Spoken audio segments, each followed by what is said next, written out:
ఇంగ్లండ్తో 4వ టెస్టుకు భారత జట్టు సిద్ధమవుతోంది. టెస్టుకు ఇంకా సమయం ఉన్నప్పటికీ బుమ్రా బరిలో దిగుతాడా లేదా అనేది ఆసక్తికరంగా మారింది.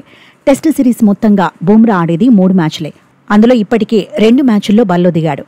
ఇంకా జస్ప్రీత్ ఆడాల్సింది ఒక్క మ్యాచే. అందుకే మాంచెస్టర్లో బరిలో దిగుతాడా లేదంటే ఓవల్లోనే ఆడతాడా అనేది హాట్ టాపిక్ అవుతోంది.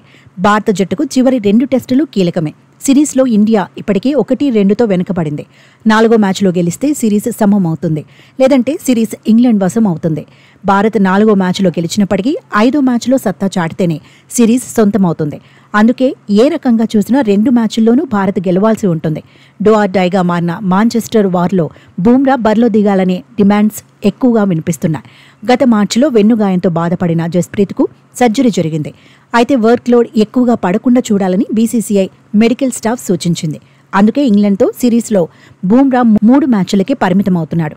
అయితే తొలి టెస్టు తర్వాత 8 రోజుల విరామం దొరికినా జస్ప్రీత్ 2వ మ్యాచ్ ఆడలేదు. అప్పుడే విమర్శలొచ్చాయి. ఏ మ్యాచ్లో ఆడాలి, ఏ మ్యాచ్ నుంచి విశ్రాంతి తీసుకోవాలన్నది ప్లేయర్ల చేతుల్లో ఉండకూడదని మాజీ హెడ్ కోచ్ రవిశాస్త్రి కూడా చెప్పాడు. టీం మేనేజ్మెంటే నిర్ణయాలు తీసుకోవాలన్నాడు. ఇప్పుడు 3వ మ్యాచ్ తర్వాత కూడా వారం రోజుల విశ్రాంతి దొరికింది. వారం రోజుల విశ్రాంతి తర్వాత 4వ టెస్టులో ఆడితే తప్పేం లేదని చర్చ జరుగుతోంది. నిజానికి తొలి టెస్టు తొలి ఇన్నింగ్స్లో బుమ్రా 5 వికెట్లు తీశాడు. 2వ ఇన్నింగ్స్లో ఇంపాక్ట్ చూపించలేదు. 3వ టెస్టు తొలి ఇన్నింగ్స్లోనూ 5 వికెట్లు తీశాడు. 2వ ఇన్నింగ్స్లో 2 వికెట్లు సాధించాడు.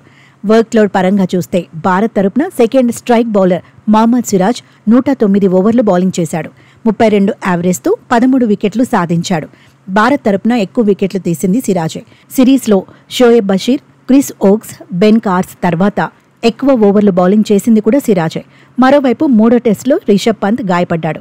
చేతివేలికి గాయమైంది. ఆ తర్వాత బ్యాటర్గానే బరిలో దిగాడు. ప్రస్తుతం ప్రాక్టీస్ సెషన్స్లో చేతివేలికి టేప్ అయితే కనిపించలేదు. గాయం నుంచి పంత్ కోలుకుంటున్నాడు. కానీ 4వ టెస్టులో రిషబ్ వికెట్ కీపర్గా బరిలో దిగుతాడా లేదా అన్న దానిపై సస్పెన్స్ కొనసాగుతోంది. స్పెషలిస్ట్ బ్యాటర్గానే బరిలో దిగే అవకాశాలున్నాయని ప్రచారం జరుగుతోంది. బ్యాటింగ్కే పంత్ పరిమితమైతే ధ్రువ్ జురేల్ జట్టులోకి వస్తాడు. మరోవైపు హర్షదీప్ సింగ్ కూడా ప్రాక్టీస్ సెషన్లో చేతికి గాయమైంది. మాంచెస్టర్ టెస్ట్ ప్రణాళికల్లో హర్షదీప్ ఉంటాడా లేదా అన్నది ఆసక్తికరమే.